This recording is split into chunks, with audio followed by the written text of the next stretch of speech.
Hello friends, তো আমরা চলে এসেছি ঠাকুরনগরে স্নানে। তো প্রচণ্ড ভিড়ে ঠেলা গুঁতো খেয়ে আমার মায়ের দেখো শাড়ি ফাড়ি খুলে ঠুলে কি অবস্থা। এদিকে হচ্ছে আমার মাসি আর মা, আর এই যে আমি। এত পরিমাণে ভিড় হয়েছে তো বলার বাইরে। এই দেখো, তোমরা দেখেই নাও কতটা ভিড়।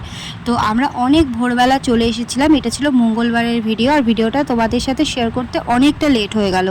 তো আমরা মঙ্গলবার একদম ভোরবেলা মানে 4:45টার সময় আমরা বাড়ি থেকে বেরিয়েছিলাম। 5:28 ট্রেন ছিল।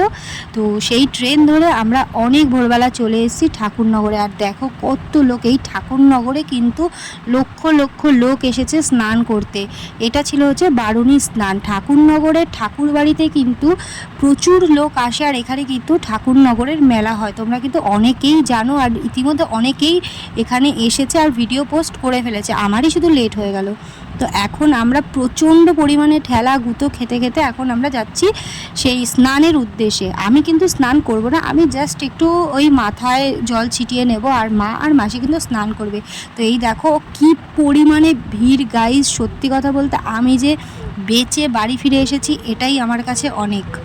এত পরিমাণে ভিড় হয়েছিল গাইজ, মানে এই রকম ভিড়ে আমি কোনো দিনও পড়িনি। মানে এই এত ভিড় হয়, এত মানুষ কোথায় থাকে? তো যাই হোক, এই ভিড়ের মধ্যে এসে কিন্তু আমার থেকে মা আর মাসি দুজনেই আলাদা হয়ে গেছিলো। মানে আমি হারিয়ে গেছিলাম নাকি মা মাসি হারিয়ে গেছিলো আমি সেটা বলতে পারবো না, কিন্তু আমি কিন্তু মা আর মাসিকে খুঁজে পাচ্ছিলাম না এই রকম ভিড়ের মধ্যে থেকে। তোমরাই বলো, যারা হচ্ছে ছোট ছোট বাচ্চা নিয়ে আসে, তাদের বাচ্চা যদি হারিয়ে যায় এখানে কি করে খুঁজে পাবে? সেটাই হচ্ছে কথা। তো এই ভিড়ের মধ্যে ঢুকতে গিয়েই হচ্ছে আমার মা আর মাসি দুজনের থেকে কিন্তু আমি আলাদা হয়ে গেছিলাম। তো অবশেষে দেখো আমরা কিন্তু প্রায় পুকুরের কাছাকাছি চলে এসেছি, মানে যে পূর্ণ পুকুর আছে। তো এটাই ছিল হচ্ছে আমার মায়ের সাথে নেওয়া লাস্ট ভিডিও ক্লিপ, কারণ এরপরেই আমি কিন্তু হারিয়ে গেছিলাম। হারিয়ে গিয়ে আমি এই পুকুরের কাছে এসে দাঁড়িয়ে মাকে খুঁজছিলাম, কারণ আমি জানতাম যে মা আর মাসি স্নান করতে কিন্তু অবশ্যই পুকুরে আসবে। সেই জন্য আমি পুকুরের এখানে দাঁড়িয়েই মাকে আর মাসিকে খুঁজছিলাম। বাট দেখো এত পরিমাণে পুকুরের এখানে ভিড়, মা আর মাসি যদি এখানে আসেও বা, আমি কিন্তু তাদেরকে একদমই খুঁজে পাবো না। অবশেষে ভাবলাম যে মা আর মাসিকে এই ভিড়ের মধ্যে খোঁজাটা একদমই বোকামির কাজ। তাই জন্য ভাবলাম এখানে আর কবে আসবো না আসবো তার তো ঠিক নেই, তার থেকে ভালো আমি এই মেলাটাকে ভালো করেই একা একা ঘুরে দেখি, তারপরে বাড়ি চলে যাব।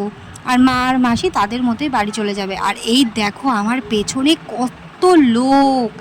এত লোক কোথায় ছিল ভাই? এই 2026-এর এই ঠাকুরনগরের বারুণী স্নানে কিন্তু প্রায় 50 লক্ষের কাছাকাছি লোক হয়েছিল। তাহলে তোমরাই ভাবো এত ভিড়ের মধ্যে কতটা অবস্থা খারাপ হয়ে গেছে আমার। সত্যি প্রচণ্ড ভিড়। আর এই ঠাকুরনগরের মেলা কিন্তু ভীষণ পপুলার একটা মেলা। এখানে কিন্তু অনেক দূর দূর থেকেও কিন্তু লোকজন আসে। আর এই ঠাকুরনগরের মেলাটা কিন্তু অনেক দিন ধরেই চলে, প্রায় 15 দিনের মতো, বাট আমি কিন্তু শিওর জানি না। তো ছোটোবেলায় আমি এসেছিলাম বাবার সাথে, তো তারপরে এই এত বছর পরে আসা। তা মা আর মাসিকে হারিয়ে আমি কিন্তু দেখছিলাম এখানে এক জায়গায় খিচুড়ি প্রসাদ খেতে দিচ্ছে, আমিও কিন্তু খিচুড়ি প্রসাদ খেয়ে নিলাম। আর এইটা হচ্ছে ঠাকুরনগরের যে মেন মেলাটা হচ্ছে, তার উল্টো দিকে আরও আরেকটা মাঠ আছে। সেই মাঠের মধ্যেই সবাই এখানে আঁকড়া বানিয়ে রয়েছে, মানে যারা আগের দিন রাত্রিরে এসেছিলো তারা এই মাঠে রয়েছে। আর এখানে খিচুড়ি প্রসাদ দিয়েছিল, আর আমি কিন্তু খিচুড়ি প্রসাদ খেয়ে আবার বাড়ির দিকে রওনা দিচ্ছিলাম। এবার বাড়ির দিকে আসার সময় আমি হচ্ছে ঠাকুরনগরে যে মেন হরিচাঁদের মন্দির, সেই মন্দিরের সামনে এসেছি। আর এইখানে দেখো কত সুন্দর সবাই হরিবোলের ডাঙ্কা বাজাচ্ছে, সবাই নাচানাচি করছে, আর এখানে বাতাসার লুট চলছিল।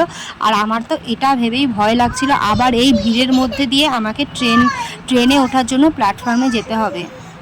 একা একা ঘুরতে ঘুরতে আমার আর ভালো লাগছিল না বলে ভাবলাম বাড়ি চলে যাব। তো একা একা ঘুরতে কার ভালো লাগে বলো? কেউ একজন সাথে থাকলে ঘুরতে সুবিধা হয়, কিন্তু এই একা একা বলদের মতো ঘুরতে কার ভালো লাগে? তো অবশেষে ঠিক করলাম যে আমি তাড়াতাড়ি বাড়ি চলে যাব। তো বাড়ি যাওয়ার সময় দেখি এই হরিচাঁদের মেইন মন্দিরের সামনে এত বড় সাইজের একটা ডাঙ্কা বাজাচ্ছে। আমি তো এত বড় ডাঙ্কা প্রথমবার দেখলাম। তোমরা যদি এত বড় ডাঙ্কা কখনো দেখে থাকো অবশ্যই কমেন্ট করে জানিও। তো ভিডিওটা এখানেই শেষ করছি। ভালো লাগলে একটা লাইক কমেন্ট করে দিও। বাই।